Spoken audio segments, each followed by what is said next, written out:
to my channel. I'm Carrie of Beauty Mind Spirit, and today one of my dear friends, Nicole, is here to talk about moon cycles and how important it is to pay attention to them when it comes to our personal moon cycle or our periods. Yes, it's a very fun topic to discuss. I talk about it all the time more than I should.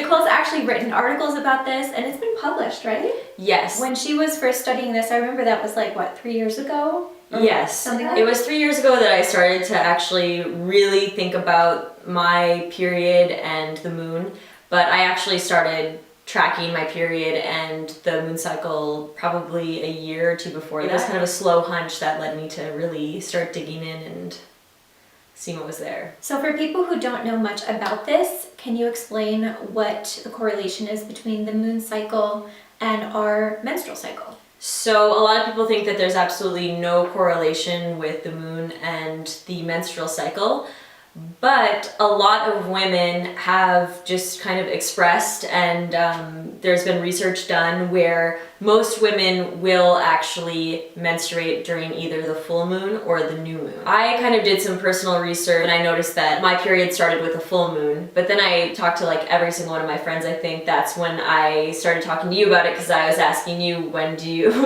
period? When did your period start? And I kind of just started doing that with all my friends, and I also found, like, just through my own research, that it was always like either one or the other or very close.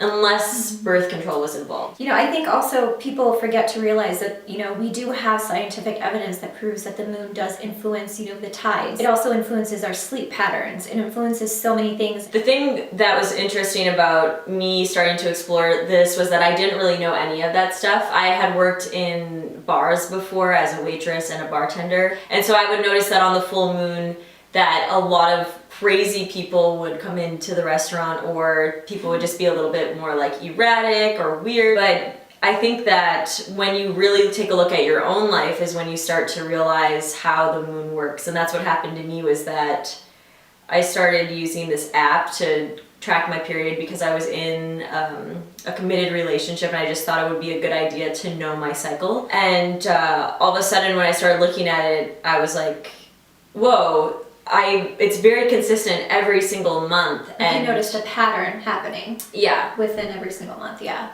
What is the name of the app? I think, Pink Pad. Pink Pad. So Pink Pad. But I think there's probably some apps that are a little bit more easy to use. That's just like the one that I started with, and I never really switched, so I guess it does the trick. I'll leave links below of certain apps and things that you can check out that can help you track your menstrual cycle. But why it's important is kind of also the beginning of the story. I was having crazy mood swings throughout the month, and that's also why I was tracking my period. But the interesting thing was that I was experiencing more positive things throughout the month as well. So once I started studying that and thinking, I would, you know, sit there and Google search like creativity in the menstrual cycle and depression in the menstrual cycle. I found this author, Miranda Gray, who I've read pretty much everything that she's written. She wrote this book called Red Moon, and eventually I got to interview her and speak with her about the subject as well, and so that was really interesting. That's so cool. But what she found too was that they're basically, you can break the month down into 4 weeks or 4 different phases, and when you look at those weeks and really research yourself throughout those phases, you can discover how your energy shifts throughout the month, and it really shifts in these 4 different ways. So technically there's like 4 phases of the cycle that you experience.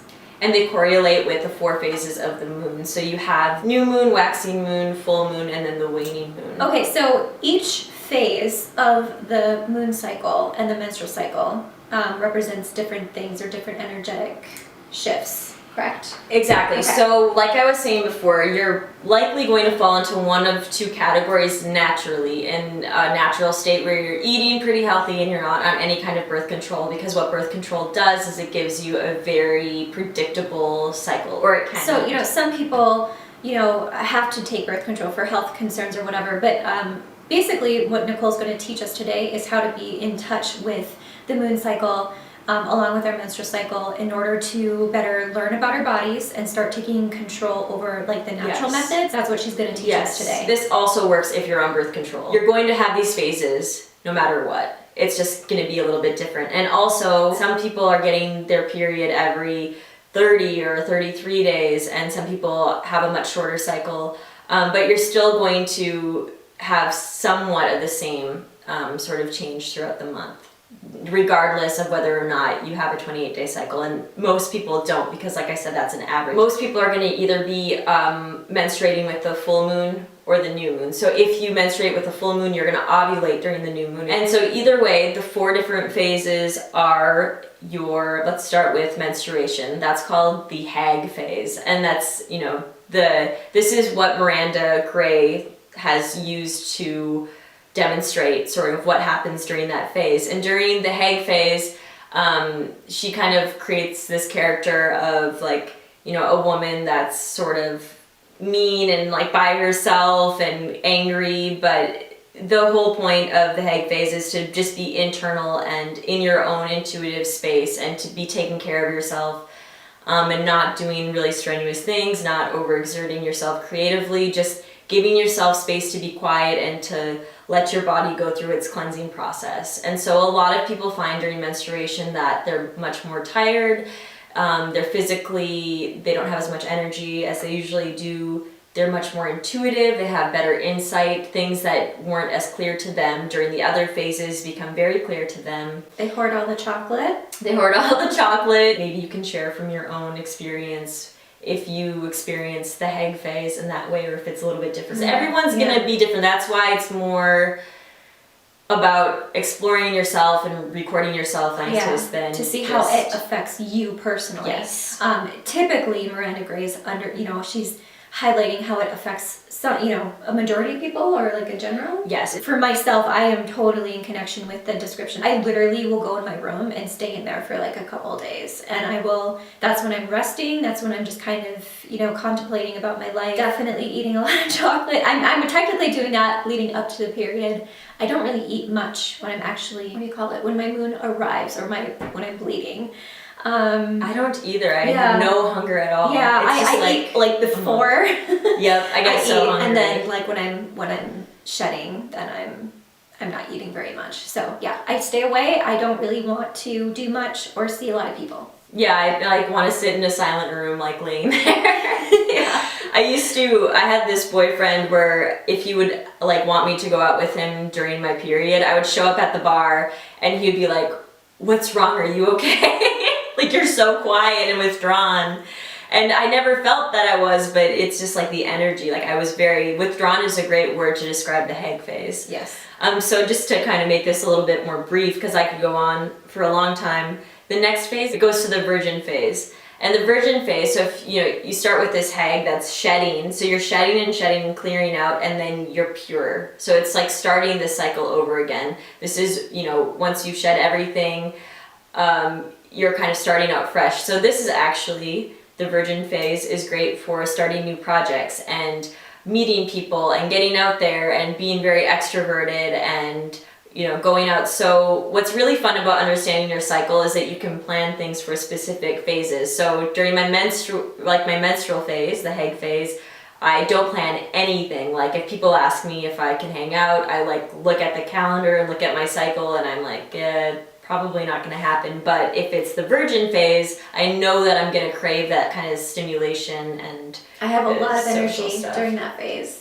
You do as well. I have tons of energy. That's when I feel the best, is the virgin phase. Yeah, and you feel like sexier and like more flirtatious. You really do. It's like, and I think part of it is if you're sexually active, you're like, I can have sex again, or it's also that. But it's a light sort of free, fun energy. Your body is done feeling all that pain, so you're feeling very excited about life. At least I do. I do too. Okay. Yeah.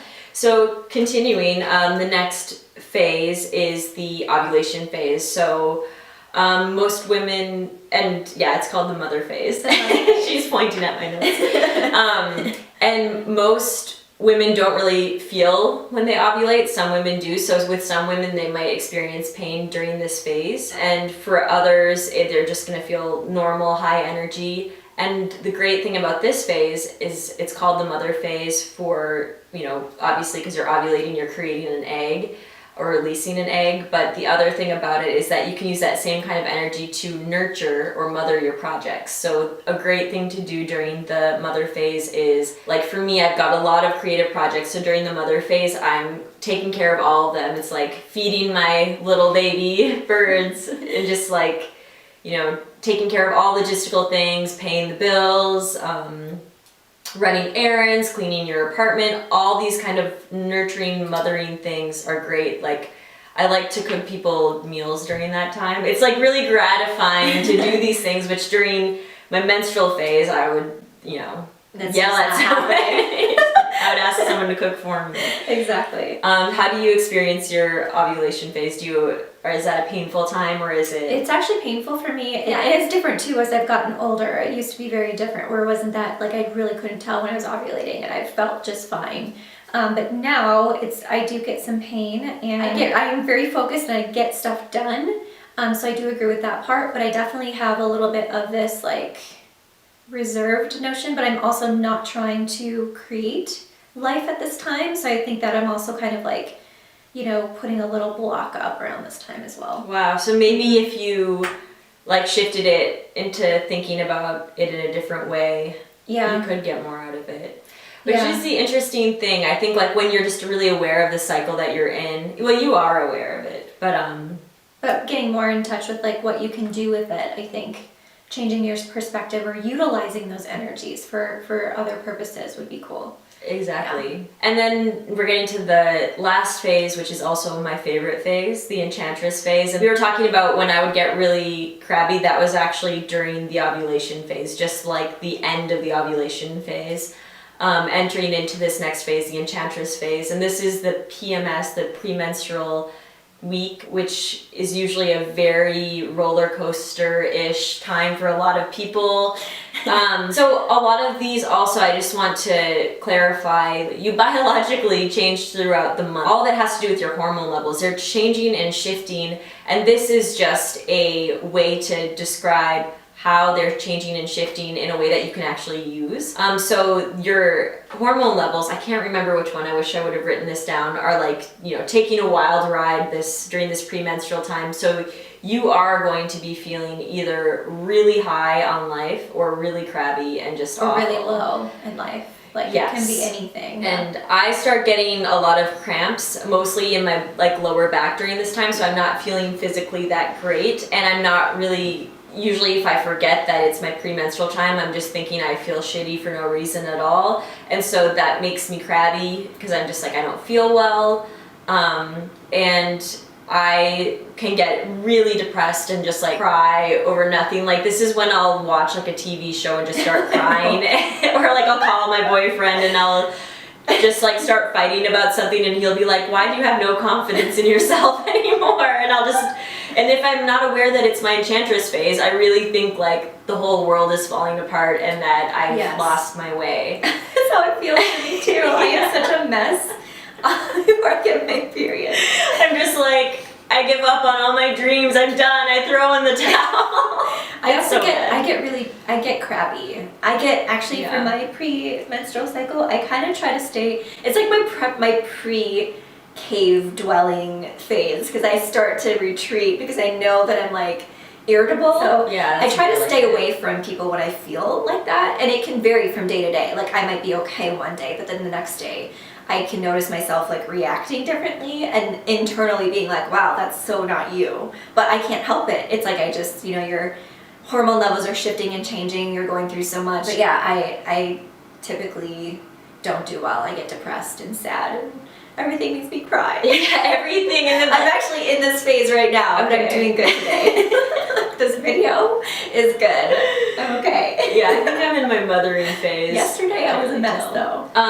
That's so interesting. Yeah, it's definitely a roller coaster. And also I'll cry about sentimental things. Like I'll watch a romantic comedy and I'm like bawling like, oh my god, it's so beautiful. I know. And like food tastes good and it's like you're so what I love about this phase is that it's really awful, it's really terrible. But when there's so much of that energy, you can flip it. The best thing that I can do during this phase is to create. And I can get so creative. During the enchantress phase, it's like not uncommon that I will stay up for like 3 days straight, just like writing or drawing or making music, and if I do those things, there's no way that I'm going to be crabby or like yelling. That's so true. And I found too that for myself, when I'm writing music or creating, it'll like distract my mind.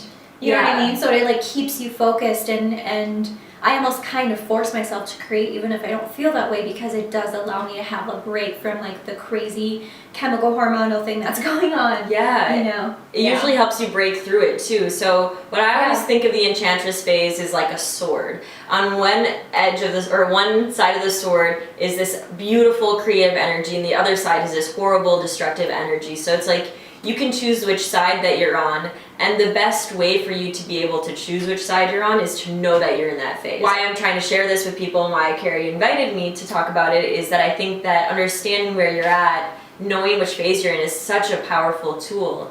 And one of the main reasons I think it's a powerful tool, especially today, is that we live in a very solar-based society. So like men are solar beings. Men are more solar and women are more lunar. And so as our energy is shifting throughout the month in these very dramatic ways, men's energy is very, 9 to 5. And so as women, our productivity is going to change drastically throughout the month. So if you can develop an awareness of your phases, you can get better at managing your time, your relationships, your friendships, and your internal psychology and your internal world, because we're not taught that.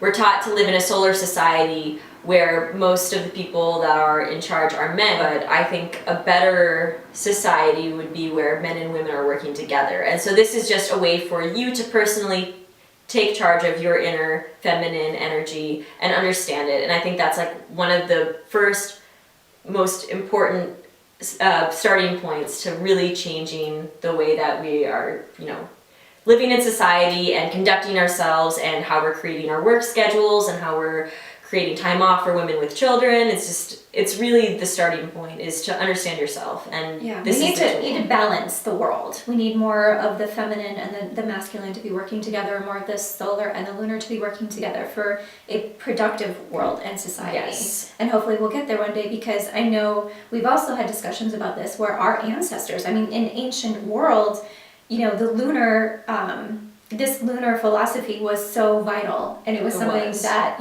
we actually paid attention to and honored. And I know in my culture, Native American, the women all would have typically their moon cycles together, and they would know how to work around that time. It was a very sacred thing. And I think that, bringing this knowledge back into our common modern day, world and society would be incredibly helpful, beneficial, and powerful. Yes, I absolutely agree, and need to bring the masculine and the feminine together. So me teaching about this is not me taking anything away from men, because I love men. I have amazing men in my life. Every single person has masculine and feminine inside of us. And I love my inner masculine so much me too. And my inner feminine, I love them equally. Use this as a tool, and just understand that your energy levels are going to change, and that sucks that most of us have to work a 9 to 5 job, because I just don't think that I don't even think it's possible, to really do that every single day, and to be able to maintain that when your energy levels are changing throughout the month. But we can definitely start by organizing our time and our social activities and hobbies around these energies, and I think that's very powerful. So I hope that some of you actually take some of this information in. We got really into it, so if you have any questions about any of this, I just want you to make sure that you have all the information that you need. So you guys, thank you so much for staying tuned, for watching another video. If you're new to my channel, please subscribe. Definitely leave comments if you need it, and if you like the video, give it a thumbs up. But yeah, thank you again, and we appreciate you being here listening to us. And I hope that you guys have a wonderful day, evening, and I will see you in my next video. Bye!